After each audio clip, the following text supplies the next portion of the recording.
nagtatrabaho bilang driver ng mga magnanakaw. Hindi siya nagsisimula ng kahit na anong transaksyon nang hindi siya nakakapagpatugtog sa loob ng sasakyan. At ang mga tulisan ay pumunta na sa bangko para makapagnakaw. At nakita niya ang mga pangyayari sa bangko at habang tumatakbo ang kanyang mga kasama palabas ng bangko, may hawak na mga bag ng cash. At agarang pinatakbo ni Baby ng mabilis ang sasakyan, walang putol na humahagilid sa trapiko at walang kahirap-hirap na umiiwas sa paghabol sa mga sasakyan ng pulis. Ang musika ay tumitindi, na tumutugma sa adrenaline rush ng pagmamaneho ni Baby habang siya ay nagsasagawa ng matalim na pagliko, at pagsingit sa mga sulok. At mga maniobra na may isang pagkapino na hangganan sa sila ay makalusot sa mga pulis. At pagkatapos ay pumasok sila sa isang gusali at lumipat sa isang pangsasakyan para hindi na sila mahabol pa. Si Baby ay matikas na lumabas ng gusali matapos ang isang mahabang araw sa trabaho. Sa kanyang pagiging tila walang iniisip na problema, ay malaya at masaya sa kanyang paglalakad. Ang mga mabilis na hakbang niya sa kalsada ay tila musika rin na nagbibigay ng himig sa kanyang pag-iisip. At siya ay pumasok sa isang coffee shop at tumitingin sa paligid bago siya ay umorder ng 4 na black coffee, at may napansin siyang isang babae na nagpaikot ng kanyang katawan. Nagmaamdaling umuwi si Baby dahil sa pag-aalalang siya ay mamukhaan ng mga pulis. Samantala, habang pinaghahati-hati ni Doc ang mga perang nakulambat mula sa bangko, si Griff ay hindi mapakali sa katahimikan ni Baby.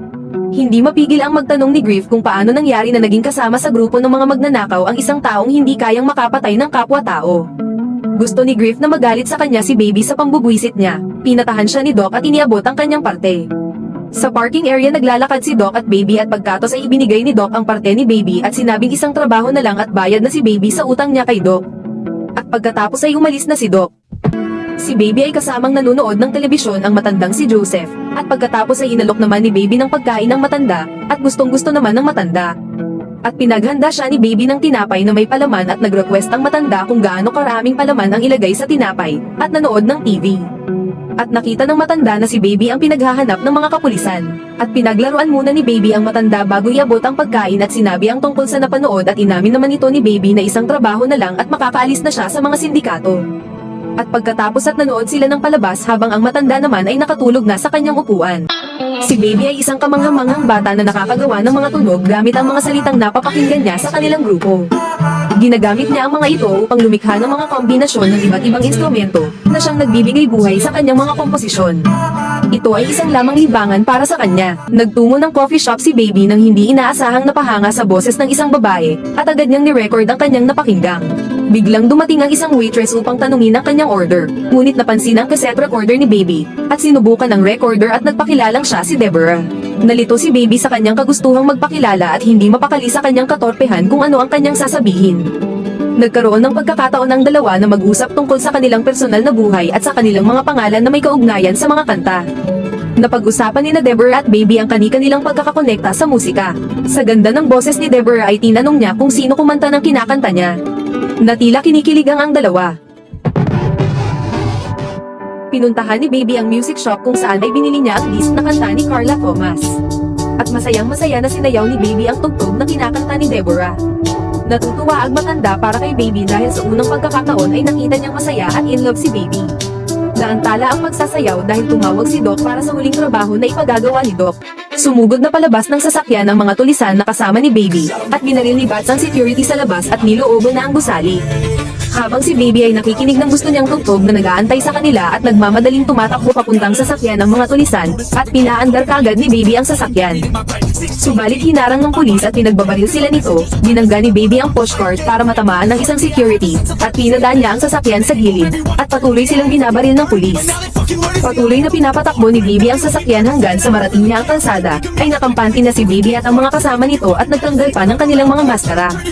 Subalit sinusundan pa rin sila ng pulis at nakipaglit-litan sa kanila hanggang sa pumasok ang sasakyan nila sa ilalim ng truck at agad na kinabig ni Baby ang manibela para makaalis sa pagkakastop.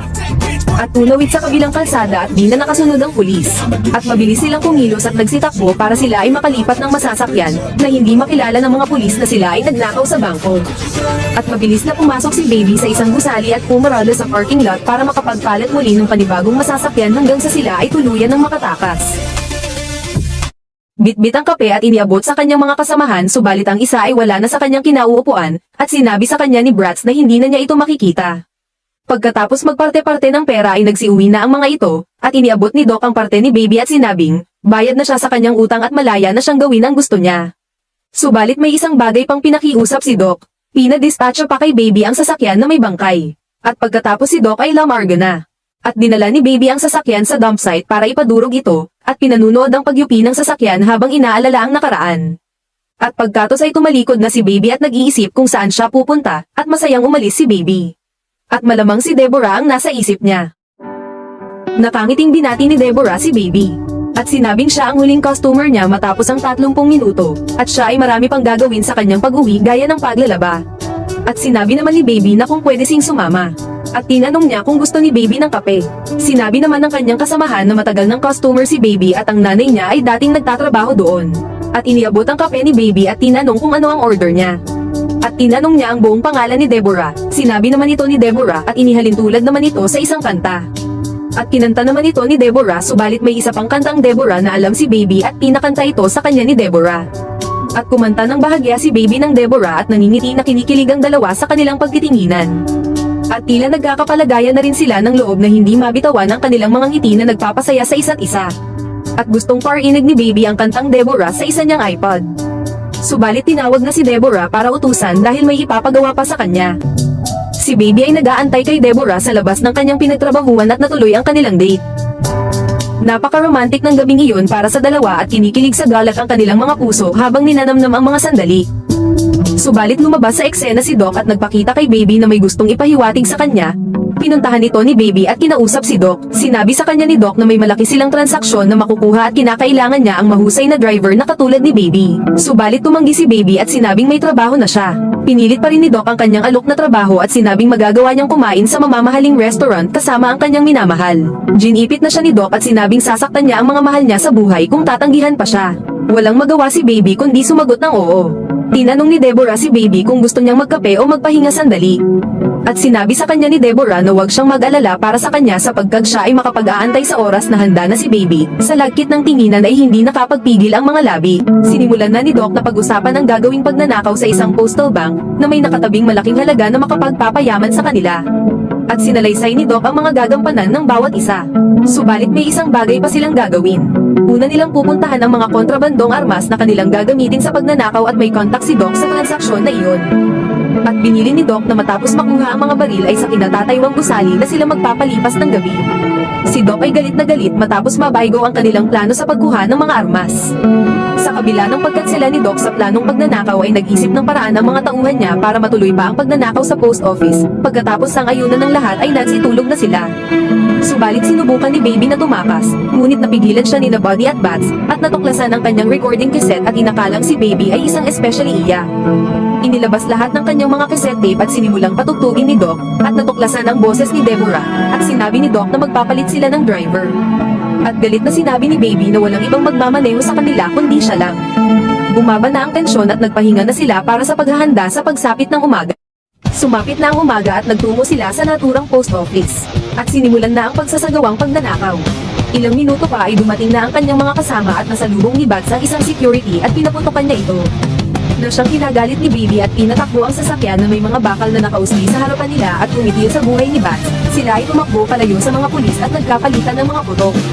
Si Darlene ay namatay sa harapang pagsagupa sa mga pulis at si Buddy ay tumakbo na palayo habang si Baby ay patuloy ang pagtakas. Nakapagnakaw si Baby ng sasakyan para makauwi at kinuha ang matandang si Joseph para dalhin sa bahay kanlungan. At pagkatapos ay nagtungo siya kay Deborah.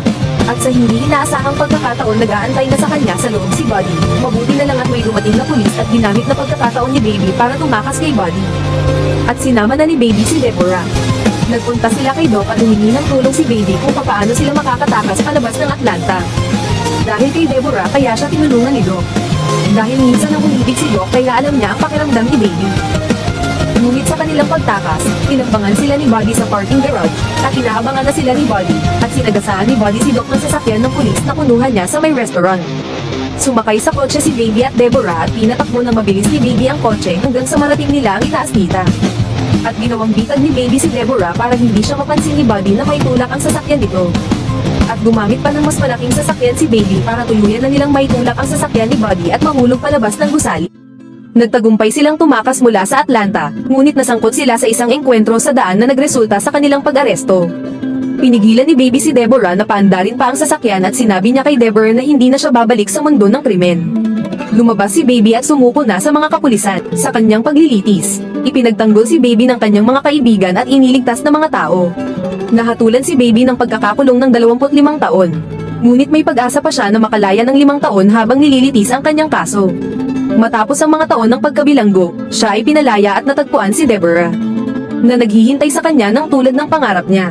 Naghalikan sila, sabay na humakbang patungo sa kanilang bagong buhay.